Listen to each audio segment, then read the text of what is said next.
Bismillahirrahmanirrahim. Assalamualaikum warahmatullahi wabarakatuh. Alhamdulillahirrabbilalamin. Hadana li hadza wa ma kunna linahtadiya laula an hadanallah. Asyhadu an la ilaha illallah, asyhadu anna sayyidana Muhammadan abduhu wa rasuluhu la nabiyya ba'da. Amma ba'du.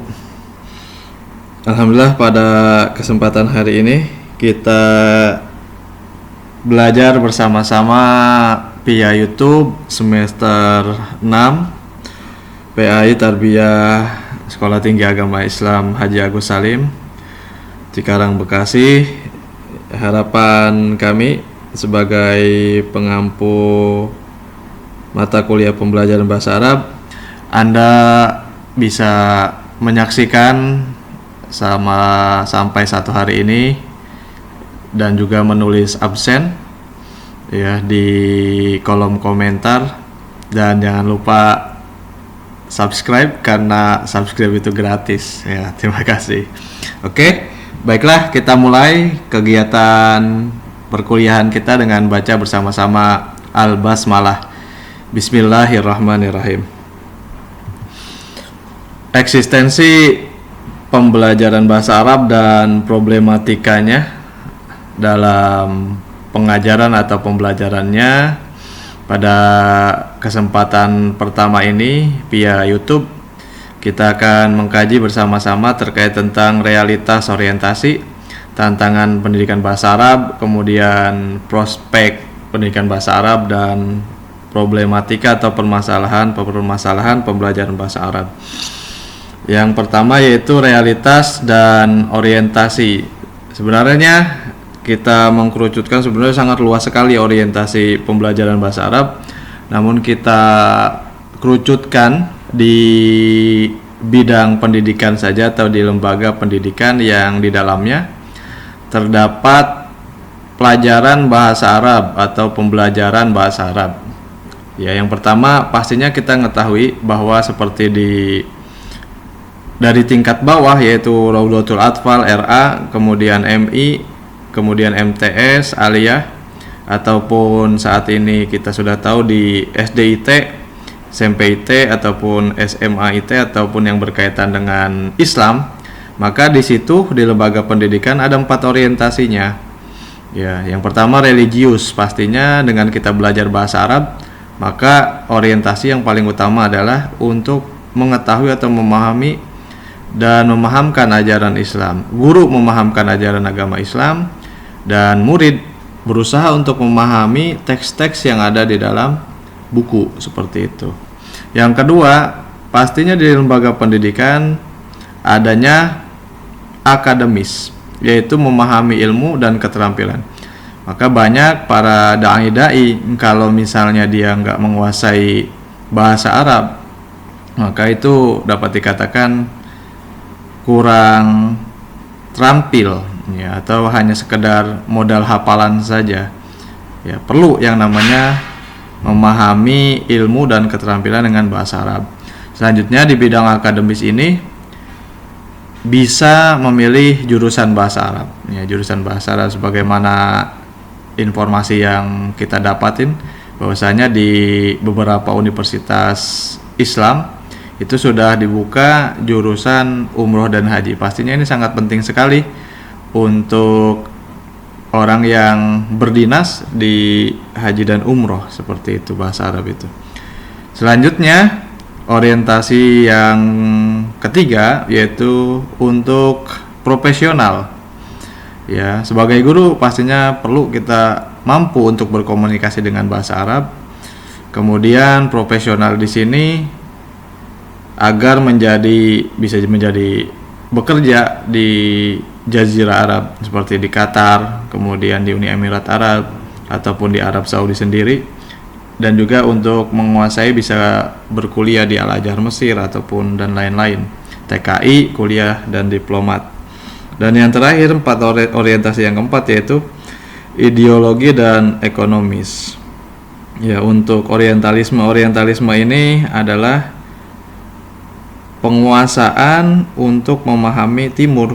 Isme di sini artinya paham, oriental ini artinya timur, memahami tentang seluk-beluk ketimuran. Di dalam ketimuran tidak hanya sekedar yang ada di Indonesia.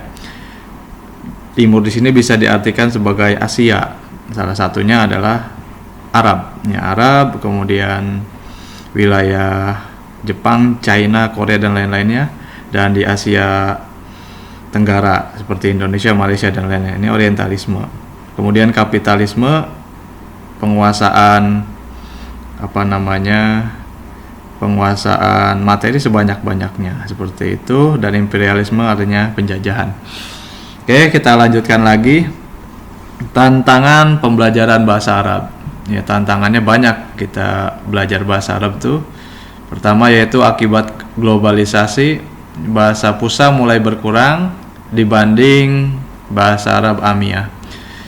Saat kami berada di Arab Saudi yang lalu, di situ khusus untuk di Madinah ataupun di Mekah, bagi pengajaran syekh kepada murid-muridnya itu menggunakan bahasa Fusha. Namun ketika berbicara sehari-hari menggunakan bahasa Amiyah. Bahkan kebanyakan juga sudah akibat globalisasi ini, banyak orang Arab berusaha untuk melihat siapa calon pembeli untuk dagangannya. Kalau dia misalnya dari Indonesia, maka mereka menggunakan bahasa Indonesia, tidak menggunakan bahasa Arab. Selanjutnya ada istilah yang namanya fenomena al-fusha ma'iyah. Al-fusha ma'iyah itu campuran ragam Fusha dan Amiyah. Bahasa baku kurang diperhatikan. Ya, jadi tidak menggunakan gramatikal seperti menggunakan nahwu sorof dan lain-lain sebagainya seperti yang ada di buku. Selanjutnya tantangan yang lainnya, kolonialisasi Barat. Ya, sehingga minat pemuda kita berkurang.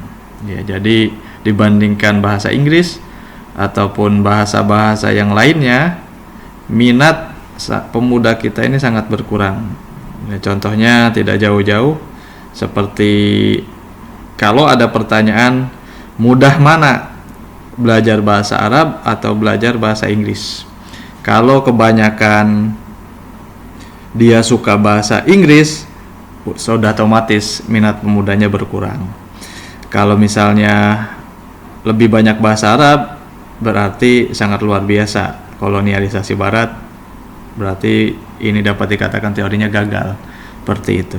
Selanjutnya, pendangkalan akidah, akhlak, dan penjauhan generasi muda Islam dari ajaran Islam ini sudah jelas.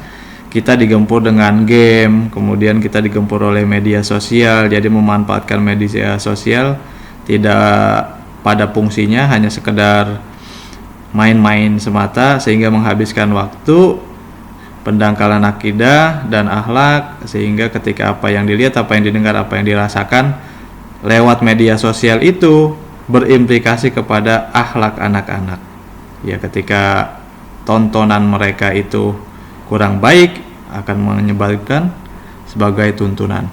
Selanjutnya di Indonesia cenderung mempelajari bahasa Fusha. Ya, kalau di Indonesia sendiri, bagusnya di Indonesia itu mempelajari bahasa Arab dengan bahasa Arab Fusha, orientasi kemahiran dan orientasi keilmuan. Bagi pondok modern biasanya dia mengajarkan orientasi kemahiran, mahir dulu, kemudian baru orientasi keilmuan. Artinya ketika sudah dikasih kunci bahasa Arab, maka seyogianya otomatisasi dia bisa menguasai orientasi keilmuannya, bisa membuka buku-buku turos, buku-buku kitab kuning.